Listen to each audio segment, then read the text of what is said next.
Je suis le conseiller technique à l'économie numérique du président de l'Assemblée nationale. Sinon, je suis professionnellement un expert en TIC. Il m'a été demandé, en duo avec Pierre Donginou, de vous présenter en 20 minutes l'avantage comparatif du Bénin dans un contexte d'économie numérique, en m'appuyant sur le cas de la CEDEAO et notre proximité avec le Nigeria. Bien entendu, les organisateurs de ces rencontres ont mis à dessein ma communication ou notre communication parce qu'ils savent que d'autres communications sont passées. Et bien évidemment, il s'agira de s'appuyer sur l'histoire, la géographie, l'économie, les bases du Bénin pour voir en quoi l'économie numérique peut s'appuyer sur ça. Donc, en fait, mon intervention, si je devais utiliser un outil informatique, serait un bon copier-coller des autres interventions. Mais comme je vais parler, je ne sais pas comment on le dit en parlant. Donc, écouter et redire. Voilà. Donc, je vais redire ce qui est l'avantage comparatif du Bénin. C'est ce que le Bénin a d'intrinsèque à proposer dans un espace de la CEDEAO, de l'UEMOA, dans un espace de l'Afrique et dans un espace dans le monde d'une manière globale. Il me plaît dans ce contexte de refaire une petite définition très simple de ce que j'entends désormais par l'économie numérique. Donc c'est à la fois la technologie, on vient d'en parler, c'est le réseau, c'est l'infrastructure, c'est les équipements, c'est les hommes et les femmes qui y concourent, c'est le contenu, ça c'est l'économie numérique. Et pendant longtemps, on l'a appelé NTIC, après TIC, et maintenant on parle d'économie numérique. Mais c'est aussi, et désormais, l'ensemble des autres activités. Et c'est de ça que je parlerai. C'est de voir comment l'économie numérique n'est plus une affaire uniquement des informaticiens, comme c'est le cas dans cette salle, pour que l'homme de la culture puisse savoir que l'économie numérique, c'est son affaire, que l'homme du tourisme puisse savoir que l'économie, c'est son affaire, que l'homme de l'histoire sache que l'économie numérique, c'est son affaire, ainsi de suite, pour ne pas parler du financier, de la banque et de tous les secteurs classiques qui ont compris très tôt qu'il faut s'appuyer sur la réduction des distances, des temps et des coûts pour optimiser l'économie. Donc, c'est comme ça que je vais définir l'économie numérique. À partir de cet instant, vous serez d'accord avec moi que l'économie numérique occupe tous les secteurs, et donc les secteurs que cela couvre, c'est purement hétérogène. Il faut qu'on quitte ici en disant ce n'est pas que l'affaire des techniciens, c'est ce qui bug aujourd'hui. Si vous avez, et je vais vous faire l'anecdote et finir, le jour où moi j'ai été nommé, le 1er juillet, pour aller à l'Assemblée nationale, que j'ai offert à mes frères, une tablette et un ordinateur portable à tous les députés, mais ils ont compris qu'on peut utiliser le numérique. Parce qu'ils ont compris que c'est sur WhatsApp et sur Facebook qu'on les attaque. Et tous aujourd'hui utilisent cet outil. Avant, parce que leur métier à eux, c'est de vendre leur image. C'est de communiquer avec les lecteurs. Mais hier, ils ne savaient pas ce que c'est que le numérique. Ils étaient dans le numérique parce que la secrétaire est toujours là pour saisir. Et le petit maintenancier est là pour mettre l'appareil. Ils viennent, ils prennent leur discours, ils lisent. Ils ne savent pas ce que c'est que le numérique. Comment voulez-vous qu'ils votent une loi? Comment voulez-vous qu'ils votent un budget pour le numérique? Ils n'y ont pas compris. Maintenant, ils sont en train de comprendre qu'avec ça, leur suivi en dépend. c'est vers ça qu'il faut envoyer l'orientation stratégique. Si vous voulez faire décider, excusez-moi, des ignorants, mais qui ont le pouvoir de décision sur quelque chose qu'ils ne connaissent pas, dont ils ne connaissent pas l'utilité. C'est ça la problématique. Aujourd'hui, les deux directeurs de Benin Telecom et ça se défendent. Mais si les décideurs avaient compris que c'était par là qu'on pouvait gagner en un temps record des milliards, ils y auraient investi. Ils ne sont pas cons. Je vous jure, ils ne sont pas cons. Ils sont plus malins que vous et moi réunis. C'est ça le vrai problème. Donc quand je parle de l'économie numérique, c'est tous les secteurs hétérogènes. Il faut pouvoir leur démontrer cela. Je disais donc, si les décideurs avaient compris que 80% de l'économie numérique, l'économie française, était basée sur le numérique et que 0% de l'économie, pour reprendre le chiffre du directeur de Benin Telecom, et ça, qui encore, si on avait eu le temps, on va en rediscuter, parlait de 5% des internautes. S'ils savaient que ces 5% allaient générer 10% du PIB et que 80% allaient générer 50% du PIB, c'est là qu'il allait investir. Ce n'est pas dans le coton qu'il investirait. C'est ça le vrai problème. Parce qu'il investait dans le coton pour pouvoir avoir des devises. Si vous lui avez démontré qu'en investissant dans l'économie numérique, tout de suite, il pouvait engranger de l'argent, c'était là qu'il investirait. Et les dividendes, pour parler à mon ami, les dividendes serviraient à financer le coton, l'anacade, les noix de coton, ainsi de suite, à financer la santé, à financer l'éducation. Le paradigme a été inversé. Et à partir de cet instant qu'on prend le modèle économique, quand on prend ce modèle économique permet de financer l'inverse. Mais on n'a pas fait cela. Donc il faut qu'ils le sachent. Et je dis donc, pour répondre à la problématique, l'avantage que nous avons, on a une géographie. Un beau matin, on a connu la mer. Tout le long, le Nigeria, première puissance africaine économique. Qu'est-ce qu'on en fait? On y reviendra. Et puis au nord, comme un bonhomme, on porte un poisson qui s'appelle le Niger. L'uranium. 80% de l'électricité de la France, c'est l'uranium. Qu'est-ce qu'on en fait? On fait 50 ans sans développer les rails. Mais on aurait pu utiliser les transports virtuels pour pouvoir échanger. Le Burkina Faso, premier producteur du coton dans la région. Qu'est-ce qu'on en fait? Et puis, nous, on prend notre temps, on développe les routes. On développe les routes. Avant qu'on atteigne un tronçon, le premier tronçon est cassé et on avance. On aurait pu, virtuellement, développer une forme d'économie qui permettrait de résoudre la question du Nigeria, la question de l'interland, et puis permettre de prendre les dividendes cette fois-ci pour pouvoir financer les routes à proportion de ça. Qu'est-ce qui allait se passer? Mais pensez-vous que c'est anodin que Dieu ne nous ait pas donné du pétrole? Mais Dieu nous a donné la mer. Dieu nous a donné que nous devons vivre, mourir à côté du Nigeria. Qu'on le veuille ou non, ce serait ça. À partir de cet instant, qu'est-ce qu'on fait du Nigeria? Donc, on devait développer des secteurs qui doivent répondre en partant du numérique.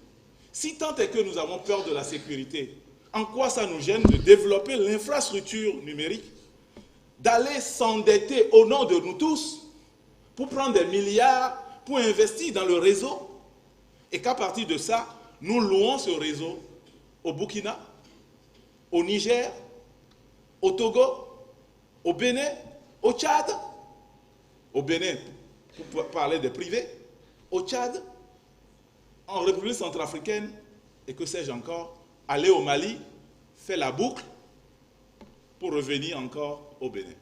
On n'a pas investi dans ça, et on est étonné qu'on aille chercher de l'argent où pour aller financer l'éducation. C'est là le problème.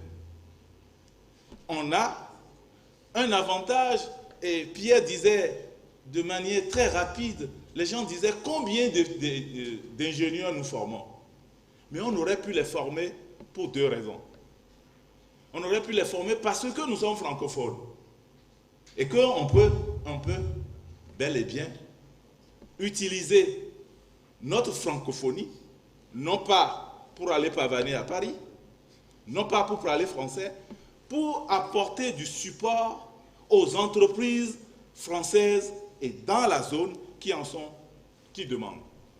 Mais il y a un exemple qui me frappe. J'aimerais partager avec vous. Vous savez, on a un décalage horaire avec le Canada francophone. Je vais revenir sur le Nigeria avec l'anglais. Mais restons juste sur la partie francophone. On a un décalage horaire de 6 heures. Ça veut dire quoi? Ça veut dire que si on mettait une infrastructure avec le Canada qui en demande, j'en viens, il n'y a pas un mois, qui demande à avoir des gens formés, vous savez ce qui allait se passer? On allait utiliser 3 fois de main-d'œuvre à Cotonou, l'un entre ce qu'on appelle 3-8. Ça veut dire quoi? Une équipe travaille 8 heures, une autre travaille 8 heures, 8 plus 8 ça fait 16, d'autres travaillent 8 heures, et pendant que nous sommes en train de faire les heures de 24 heures, qui seront payées doublement, nous sommes en ligne avec le Canada, en plein matin, et nous échangeons. Et c'est en cela que lorsque vous démontrez cela à un décideur, que lui, il investit dans la formation. Ce n'est pas l'inverse. Sinon, on va sortir d'ici. Rien ne sera fait. Vous savez pourquoi? Le secteur de l'éducation, ceux qui ont dirigé jusque-là, c'est un secteur qui est dit contre-productif. Ça ne donne pas le cash. Ça donne des bavards, ça donne des diplômés, accessoirement, ça donne de bons émigrants. Donc, c'est un problème pour un décideur et par conséquent, il ne veut plus en investir. En fait, c'est ce qu'on appelle la psychologie du développeur. Le Premier ministre parlait de psychologie de l'investisseur. L'investisseur, quand il va venir, il va dire, mais est-ce qu'ils sont capables de consommer? Est-ce qu'ils sont capables de produire? Et c'est là le challenge, en fait.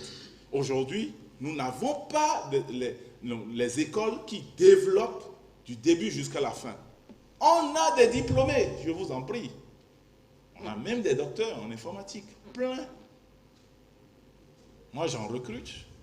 On me dit, je suis ingénieur système réseau. Je dis, ok, configurez-moi le serveur, voilà ce que je veux. Et il commence à transpirer. Parce qu'il n'a jamais fait la pratique. Il a fait la pratique nulle part. Et le corpus économique ne permet pas d'aller faire des stages, ce que j'appelle les stages sandwich.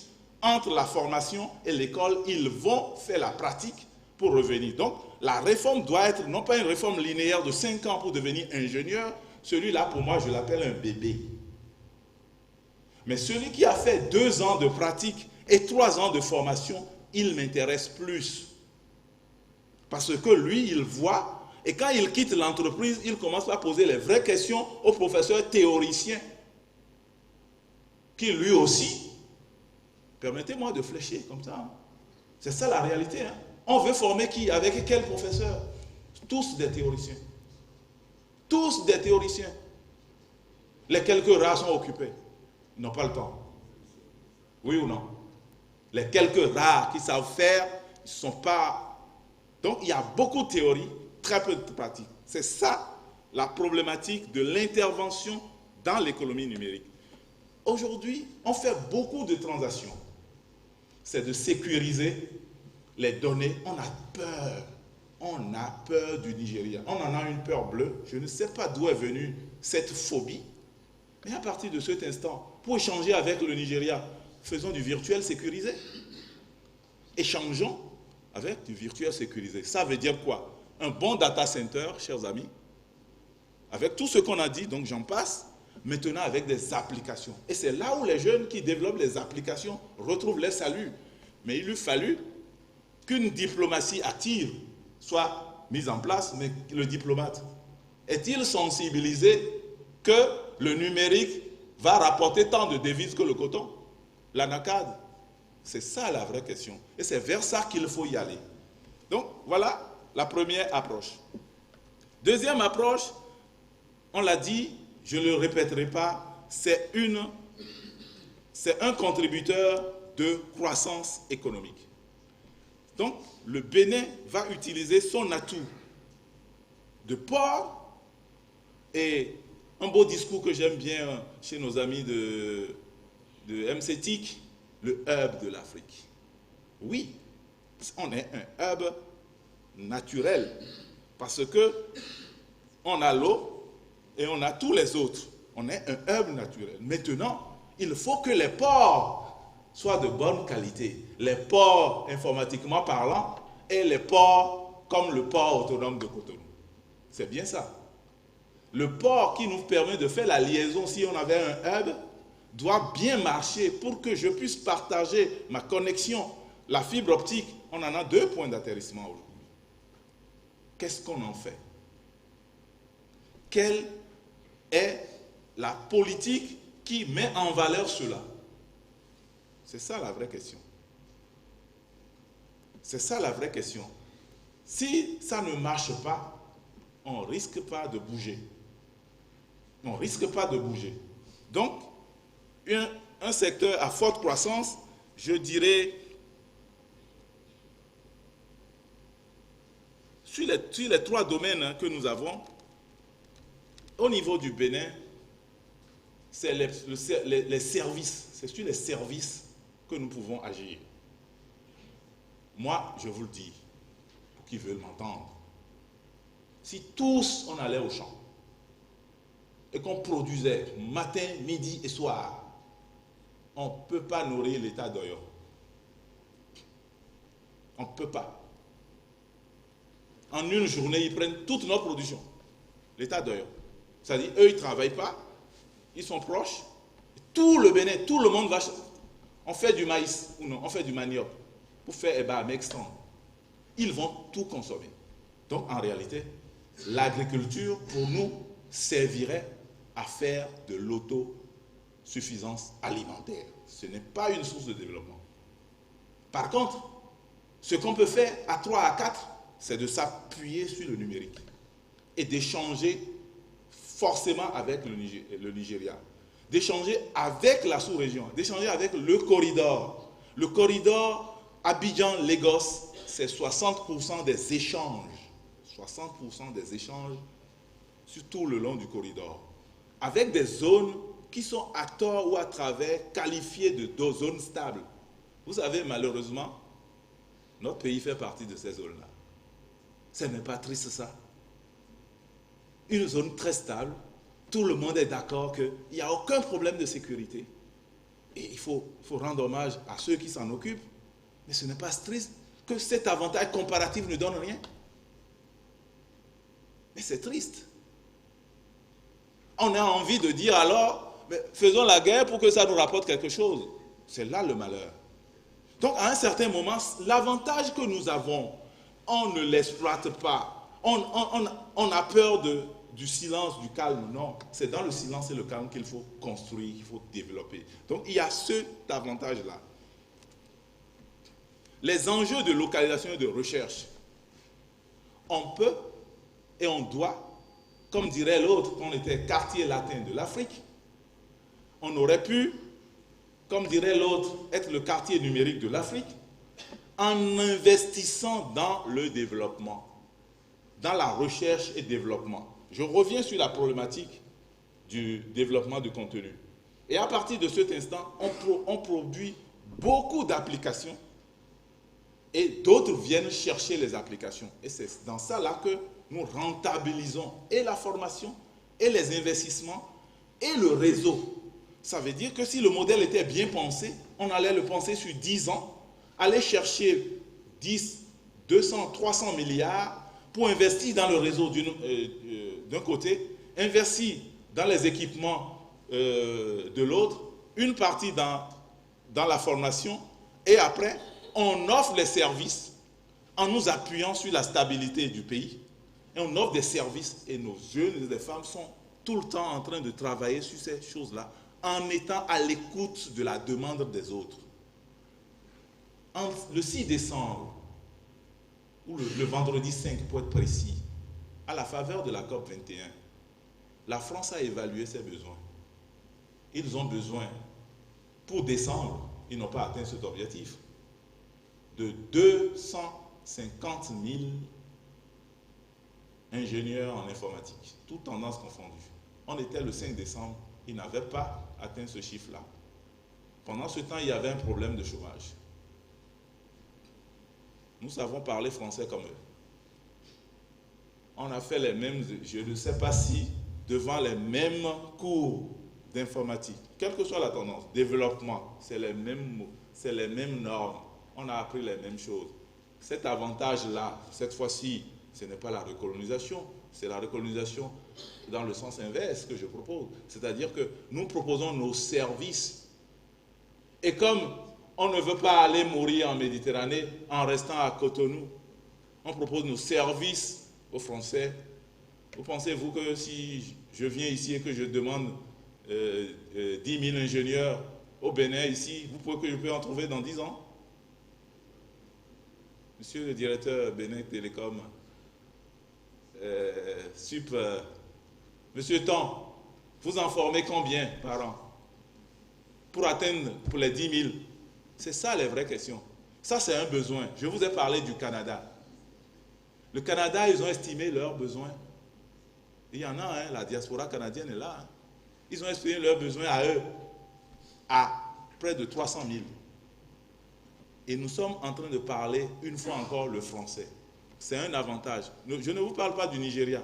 On peut faire plein de choses si on fait l'effort supplémentaire de parler l'anglais. Donc c'est de ça que je parle. Donc la recherche et développement pourrait être une piste. Mais je ne dis pas de prendre l'avion, d'aller devenir SDF ou clochard au Canada. Non, c'est de voir comment la politique peut nous accompagner à asseoir une manière de voir désormais l'économie numérique. L'économie numérique, une fois encore, ce n'est pas que l'éthique, c'est bel et bien d'autres choses que cela. Je vais... Ce qui ne bouge plus.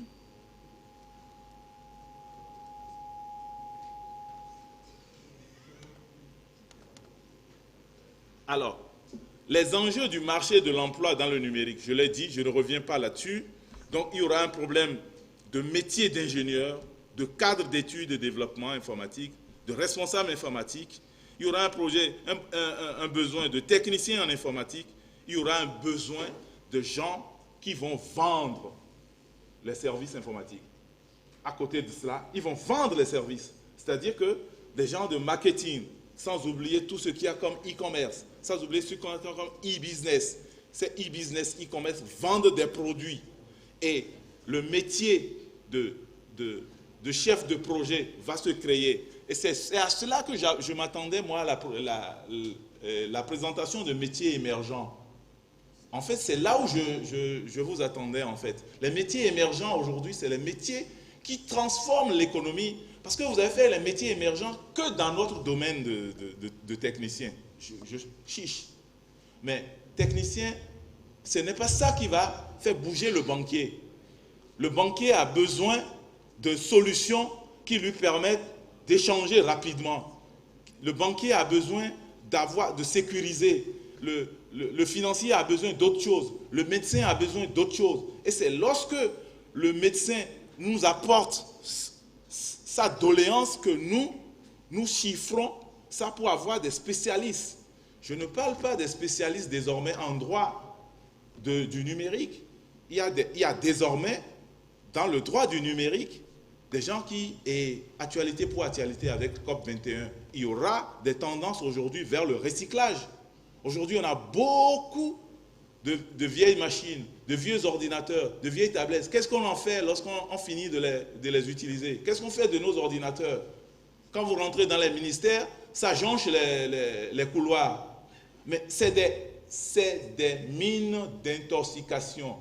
On aurait pu les faire de ce que les anglo-saxons appellent du refurbish, mais après il faut les recycler. Donc il y aura un métier de recyclage vers green computing.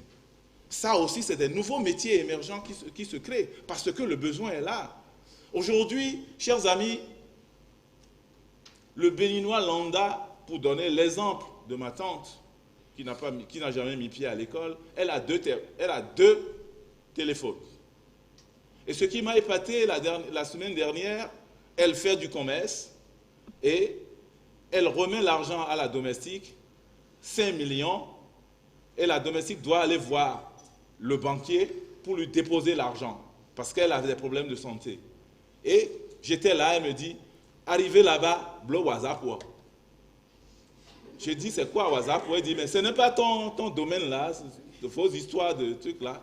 Je n'avais pas compris. J'étais là, le conseiller appelle et envoie la fiche de dépôt par WhatsApp à ma tante, qui a reçu et a eu la certitude que la petite n'a pas pris ses 5 millions, elle a volatilisé, elle a pris le WhatsApp.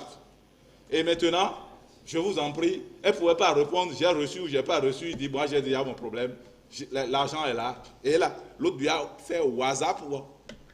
Et donc, elle m'a expliqué que c'est ça le WhatsApp. Voilà, c'est cette dame-là, ma tante-là, si vous lui développez une application ergonomique. Si je prends un autre exemple d'une vendeuse de tomates, vous appuyez sur la tomate, elle voit le prix à Glazoué, le prix à Malanville, le prix de choses. Tout de suite, elle prend sa voiture, elle va en chercher. C'est de ça qu'ils attendent. Et c'est cette dame-là qui va être votre client. Si vous attendez ceux qui viennent comme moi avec cravate pour acheter vos produits, vous allez moisir, chers amis. Vous allez moisir. Et c'est ça qui fait la dynamique économique. Et lorsque cette dynamique économique est là, Bénin Télécom n'a pas de choix que de vous fournir l'infrastructure ou alors se faire larguer par une concurrence qui est sur place. Donc, c'est important pour la question de l'emploi. On ne peut pas chiffrer la question de l'emploi. On ne peut pas chiffrer parce que c'est transversal. Le poids de l'économie des filières de numérique, j'en passe. Et donc, je reviens quand même, et je suis d'accord avec Ouférigi, il y a quand même une volonté politique. Il y a une volonté politique, il y a une boussole. Comme on conduit un bateau, il y a un commandant. Et si le commandant ne donne pas le cap, on va vouloir aller à l'ouest et se retrouver à l'est. Donc, moi j'ai identifié 6 leviers. Il faut l'aide à l'innovation. Tout point de vue. Il faut l'aide. C'est volontariste. C'est on crée le mécanisme, on aide. L'exemple que j'ai ici, c'est celui de la France, mais je ne vais pas vous le citer parce qu'en ces temps-ci, citer trop la France peut être fâcheux. L'aide au financement des entreprises. L'aide au financement des entreprises, le soutien aux infrastructures. Le soutien aux infrastructures. L'infrastructure qui est là est soutenue. On vient, on éjecte de l'argent pour qu'ils atteignent rapidement. Si on veut partir désormais de Bénin Télé, BE pour avoir la 5G, si c'est pour attendre qu'ils rentabilisent d'abord, alors qu'on leur a donné entre griffes une vocation de service public, donc ce n'est pas la rentabilité totale, on est obligé d'investir pour avoir la 5G et dire après, à partir de la 5G, nous allons prendre un peu, pour pouvoir rentabiliser. Et l'objectif serait ça. C'est la même chose, le passage de l'analogique au numérique. Mais pour avoir l'offre Foreplay, télévision, Internet, téléphone fixe, téléphone filaire et d'autres, qu'est-ce qu'il va falloir faire? Il va falloir que l'État mette la main à la poche, développe ce que Bénin Télécom, pas timidement, tel que ça a été présenté, on investit et on est d'accord que cet investissement permet de passer de l'analogique au numérique et à partir de cet instant, on met le modèle économique sur place qui permet de rentabiliser, de prendre. Mais derrière toutes ces chaînes-là, vous voyez la formation qu'il y a derrière, vous voyez ce que nous représenterons dans la CEDEAO au niveau de l'Afrique de l'Ouest. C'est vers ça qu'il faut concentrer les énergies et ne pas se dissiper. Surtout, ne pas croire que l'espoir n'est pas permis. Donc, la couverture du territoire par le haut débit, c'est un enjeu pour moi national. Ce n'est pas une affaire d'un opérateur. C'est une volonté politique affichée. À partir de cette volonté politique affichée, on fait l'investissement, on endette le pays comme on l'endette pour 10 000 autres raisons, mais c'est un endettement positif parce que c'est avéré que c'est le secteur pendant les 10 dernières années qui est en pleine croissance. Il n'est pas tributaire de la pluie, il ne dépend que des ressources humaines, et tant que les ressources humaines boivent la science, ils se bonifient comme du bon vin et ils deviennent plus performants. Et c'est ça que nous allons vendre. Nous n'avons pas d'autre chose à vendre. Donc, si la politique ne se base pas sur ça, le reste de simples discours. Donc, la couverture du territoire et puis quelques propositions pour accélérer. Parce que quelque chose se fait. Avouons-le, quelque chose se fait. J'ai proposé la recherche-développement, je l'ai dit, la fonction de production, donc on produit de la matière, mais on ne produit pas ex nihilo, on produit par rapport on fait la commercialisation, les ressources humaines sur toute la ligne, comme je l'ai décrit, le financement aux entreprises, je l'ai dit, mais ce n'est pas mauvais de rappeler. On va parler des clusters, mise en réseau, les clouds sont importants. J'ouvre la parenthèse, je la ferme, c'est culturel. Les gens pensent dans l'administration qu'ils ne veulent pas mettre les données de... C'est un grand ministre qui me l'a dit. Hein. Ah, vous voyez que je vous mettez les données de la justice béninoise sur un cloud, vous rêvez, vous pensez qu'on est en France ici, Chaoyo? Non, non, jamais. Je dis, monsieur le ministre, mais vous échangez avec yahoo.fr. Suivez mon regard. Ah ouais? Il échange avec yahoo.fr, il écrit à la CCIJA avec yahoo.fr et il pense qu'il est protégé parce que son serveur est là, à la portée des rats. Donc il faut leur expliquer que le cloud, est plus sécurisé et que en cas de fuite, la responsabilité est située. Ce qui n'est pas le cas lorsqu'on a un problème d'incendie. Ah, les incendies. Donc ça repose les mêmes problèmes en fait. Donc il faut expliquer. Je vais finir en disant quelques propositions. l'e-administration, l'e-education, e-justice, e-gouvernement, pourquoi pas. Rêvons? Je vous en prie. Merci.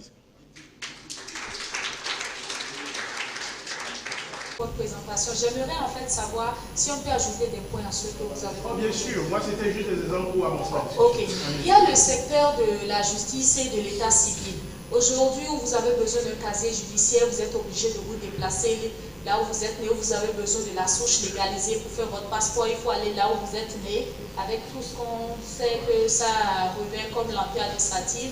Il y a la possibilité, le ministère de la Justice, en partenariat avec l'Union européenne, avait travaillé sur le projet pour pouvoir relier les différentes juridictions et faciliter l'activité. Mais j'avoue que j'ai perdu ça de vue et jusqu'à présent, on continue d'imposer ces longues distances aux gens pour avoir cette pièce. Donc je pense qu'on pourrait insérer ce secteur état civil et le secteur judiciaire. Merci. Pour les casiers judiciaires. Oui, je voudrais rappeler les initiatives qui ont été lancées quand même par des institutions, peut-être qu'on n'en a pas assez fait la publicité. Il faut rappeler qu'aujourd'hui, tous les arrêtés de la Cour constitutionnelle sont disponibles en ligne. Toutes les décisions de la Cour constitutionnelle sont disponibles en ligne aujourd'hui au Bénin. Dès qu'ils rendent une décision, elle est disponible en ligne. Les relevés du Conseil des ministres également sont disponibles en ligne. Et donc, ça fait partie des choses, je pense, qu'il faut souligner, qu'il faut montrer un bon exemple pour pousser d'autres administrations à aller dans ce sens. Après, je voudrais me faire l'avocat des données ouvertes. Je crois que, bien que nous ne soyons pas à l'origine du Open Data, c'est une chance pour la transparence, c'est une opportunité pour la gestion transparente des choses, que tous les organes publics ou semi-publics utilisant des deniers publics pour leur fonctionnement puissent mettre à disposition de la communauté, du contribuable, les chiffres des activités qui ont été financées à l'aide de cette donnée publique.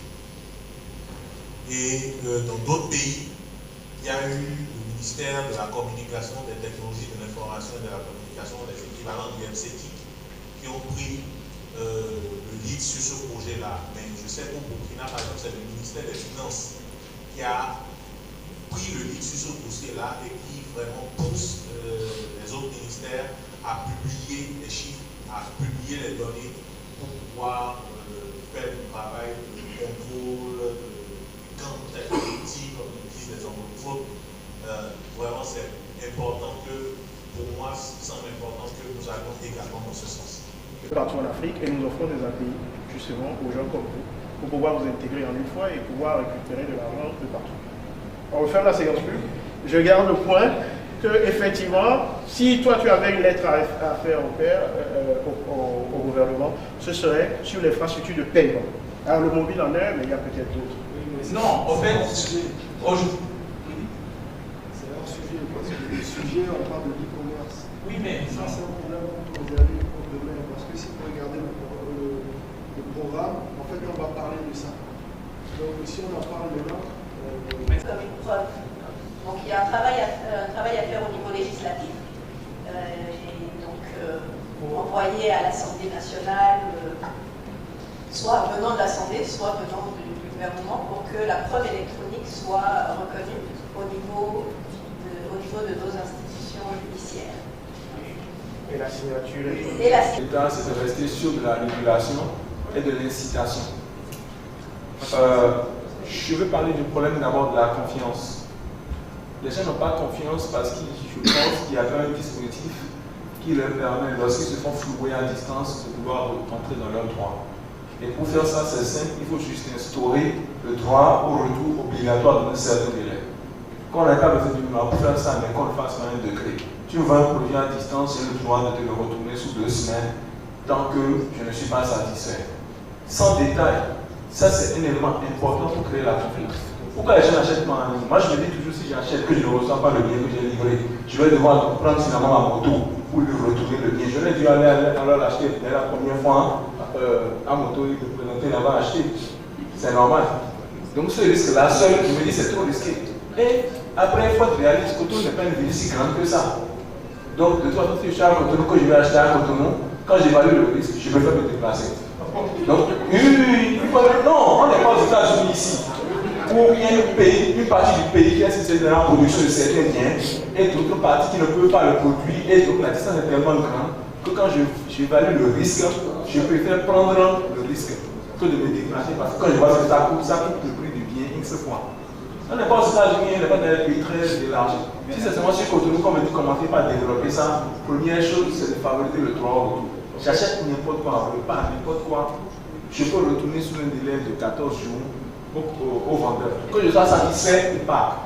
Ça va inspirer la confiance massivement. Les gens vont prendre le risque. Parce qu'aujourd'hui, c'est nécessairement un problème de risque. Ensuite, ma deuxième chose, c'est de reparler du problème des API. En m'approchant d'informaticien, AXA a fait quelque chose que j'ai beaucoup aimé il y a 2 ans. Aujourd'hui, la plateforme est fermée.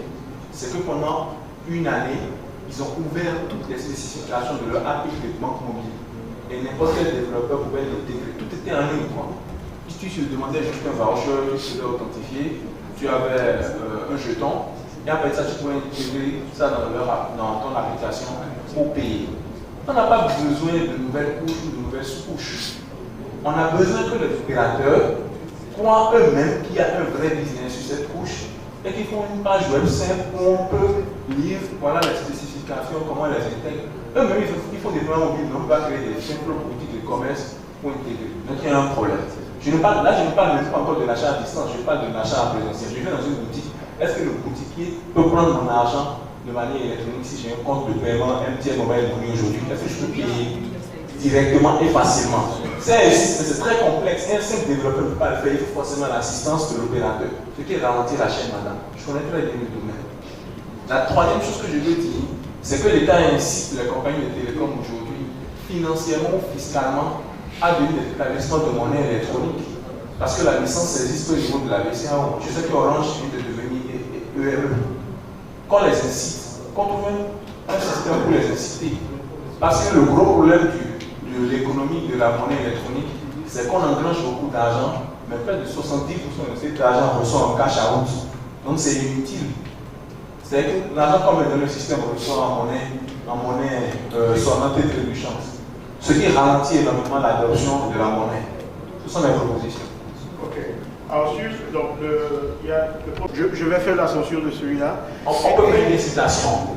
Oui. Moi, je parle plus d'incitation. On peut inciter. Parce que l'État, il croit, c'est comme l'agriculture. Oui. On ne verra pas les APE aller faire les champs. Mais l'État incite les élèves aujourd'hui à se remettre au champ. On peut faire une incitation. C'est de l'incitation qu'on a besoin. Et sur les API, sur les API, vous pouvez compléter un peu votre permission. Alors sur les API, ce que l'État peut faire, c'est à travers l'autorité de régulation des télécoms. L'autorité de régulation peut imposer. Ça va faire du bien de bouger un peu. Il faut que vous êtes chacun de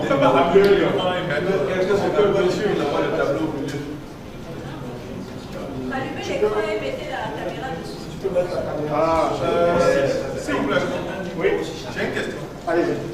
Sans avoir besoin de micro. La mise en place d'un identifiant unique. Oui. Le